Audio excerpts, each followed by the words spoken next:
Hello everyone, welcome to Diplomatic Briefing.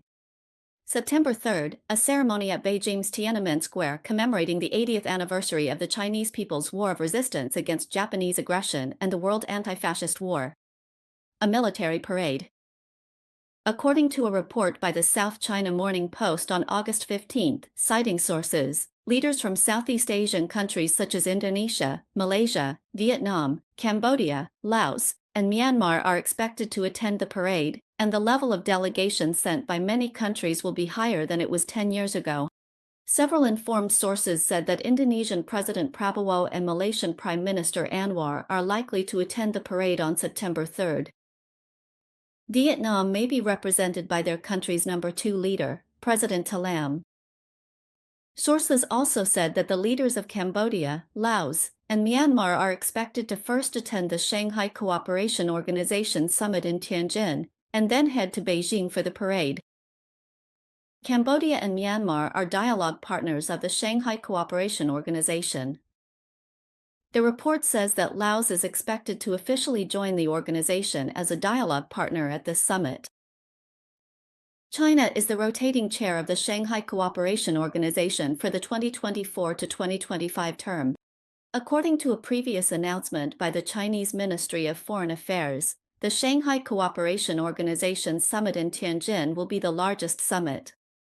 10 years ago, China held its first large-scale Victory Day military parade, and this year marks the second. According to a report by the South China Morning Post, the delegation level sent by Southeast Asian countries this time is expected to be higher than it was 10 years ago. Southeast Asian leaders and officials who attended the 2015 military parade included then Myanmar President Thein Sein, then Laos President Chumali Sayason, then Vietnamese President Truong Tan Sang, Cambodian King Norodom Sihamoni, and then Thai Deputy Prime Minister and Defense Minister Prawit Wongsuwan, among others. Singapore and the Philippines also sent senior officials at that time.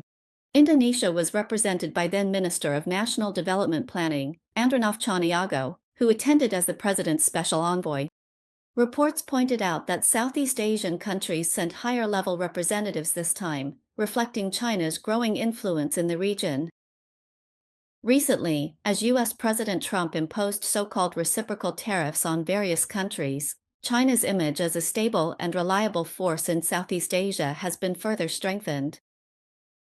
In addition, the report also noted that China is expected to showcase its growing global influence and progress in military modernization during the parade.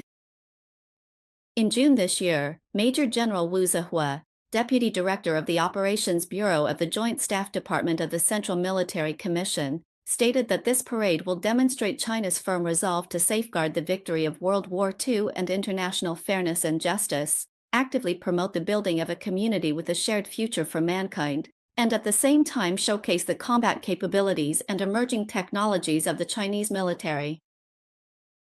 To put it simply, compared to 2015, China's strength has made a tremendous leap forward, especially since the first term of U.S. President Trump, followed by Democrat Biden, and now with Trump returning to power. Over the past nearly 10 years, the main focus of U.S. foreign policy has been singular: to find every possible way to hinder China's development and progress, adopting increasingly extreme containment measures that have affected most countries around the world. This has caused a lot of pain for many small and medium-sized countries, especially developing nations. The United States, in particular, always likes to force them to choose between China and the U.S. The problem is, despite the U.S. oppression, China has not been defeated. On the contrary, through independent innovation, its strength has grown even further, giving developing countries hope as they see promise in China's model. During Trump's wave of tariffs, aside from China, the countries that stood their ground the most were developing nations, with Brazil being the standout representative among them. On August 15, Brazilian President Lula attended the inauguration ceremony of Great Wall Motors factory in Iracemápolis, São Paulo. Lula posted on social media platform X, saying, "Made in Brazil, this means Brazil will see more industry, more jobs, and more technology. Brazil is accelerating towards the future." According to Reuters, Lula said at the ceremony that the Brazilian government welcomes foreign companies to do business in Brazil, while also subtly mocking that it was mainly American and Western companies that chose to leave the Brazilian market. He said, "The Brazilian government only hopes that if you want to leave, just leave. If you want to come, we will welcome you with open arms." In his speech, Lula once again criticized U.S. President Trump for imposing a 50% tariff on Brazilian goods, which has caused Brazil to face unnecessary turmoil. Earlier this month, Lula said he would hold talks with the BRICS countries, including China, to discuss how to respond to Trump's tariff threats. Lula said that while American companies like Ford and German companies like Mercedes-Benz are withdrawing from Brazil, Chinese companies such as Great Wall Motors have chosen to enter the market. He emphasized that Brazil has always maintained an open attitude toward business negotiations.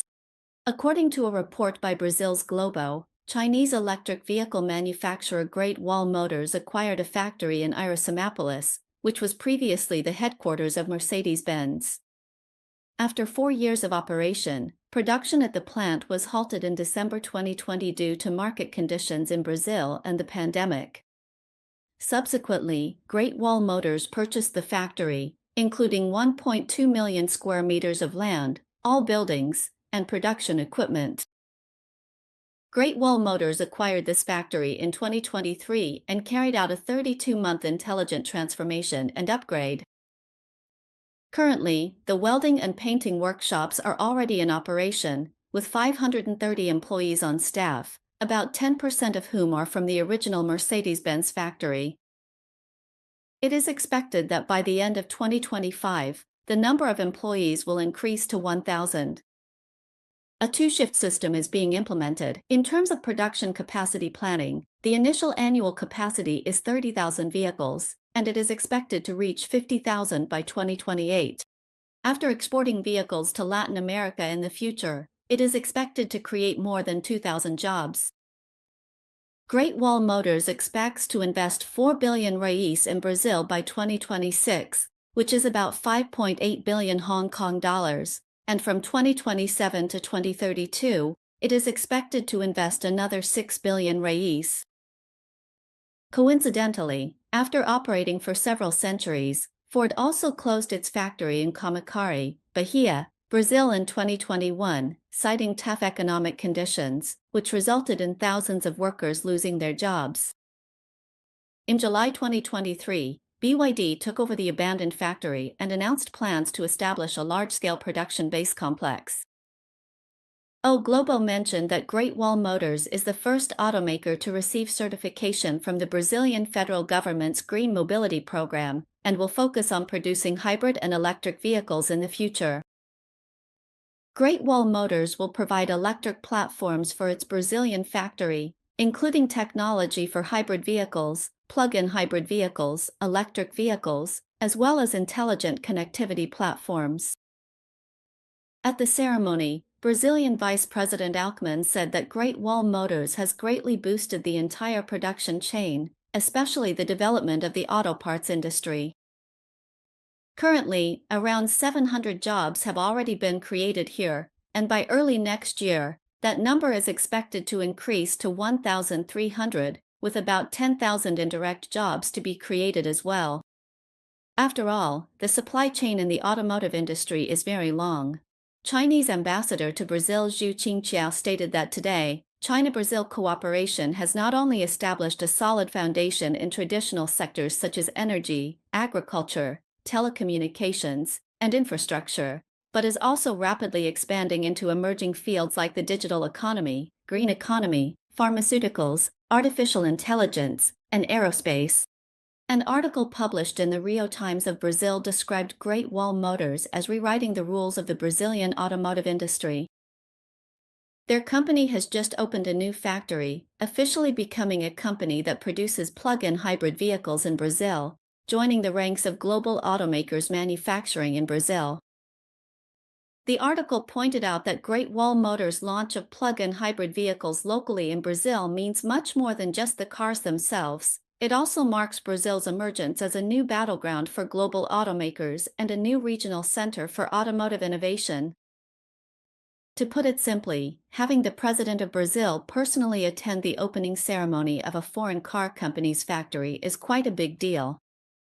Of course, this is because Lula is currently engaged in a tariff war with Trump and needs China's support, which is also why he is especially friendly towards Chinese companies.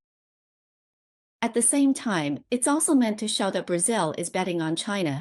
Looking at the bigger picture, agriculture is a key pillar of Brazil's economy, and the country places great importance on the impact of climate change on agriculture, as well as how to develop industry while reducing environmental pollution. China has managed to overtake others by taking the fast lane in new energy, and there are indeed many aspects that Brazil can learn from,